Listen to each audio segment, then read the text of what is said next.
But with those gains, is teen pregnancy as a problem going up, going down? Has it leveled off? Yeah, we're happy to note that the teen pregnancy cases right now is decreasing now as of the recent report in the 2017 National Demographic and Health Survey. It has gone down from 57 per 1,000 15 to 19 years old. It has now become 47. So we're happy about that.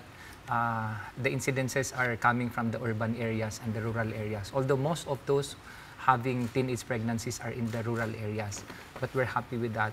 And with the provisions that he stated that adolescents cannot access family planning services without a consent, there are only exemptions, few exemptions by which they can access the services. One is if it is only for information or for counseling purposes, then they can access that services.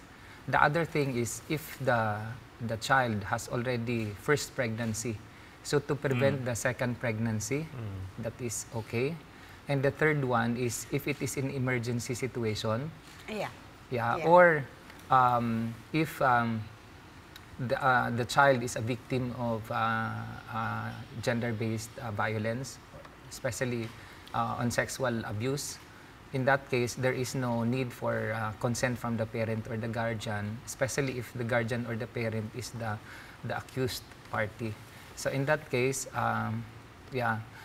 we're trying our best for our adolescents, at least in the aspect of information and counseling, but on the services, we are getting the consent of the parent or the guardian. That is what is stated there as one of the provisions that was struck down. Because initially, all of the adolescents should have access to information, to services, without the need for consent. Yeah, I think that there is, the intent to really push strongly for the implementation of the RH law is strong, but there are serious problems on the ground, really. For instance, even despite the decrease in the rates of teenage pregnancy, we still should be very alarmed because the decrease is in terms of percentages. But if you consider the absolute numbers, the growth of population in those years,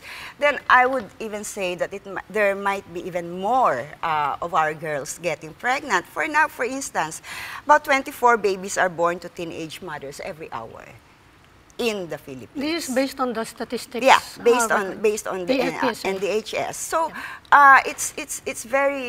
it's problematic, to say the least. And the ones that are getting pregnant are the poor, those who have very little education. Because if you compare the data between the poor and those who have studied and are rich, it's very different. It's very different. So it's really focusing the education and the services to those who really need it. And this is, those who are in GIDA, in geographically isolated areas also, the poor in congested communities, because these problems multiply.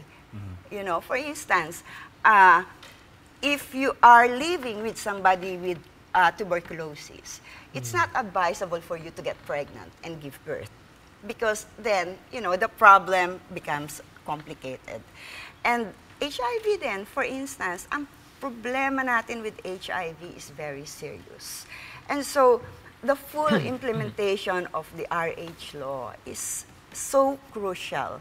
It touches on many other problems that, we have to be very serious about.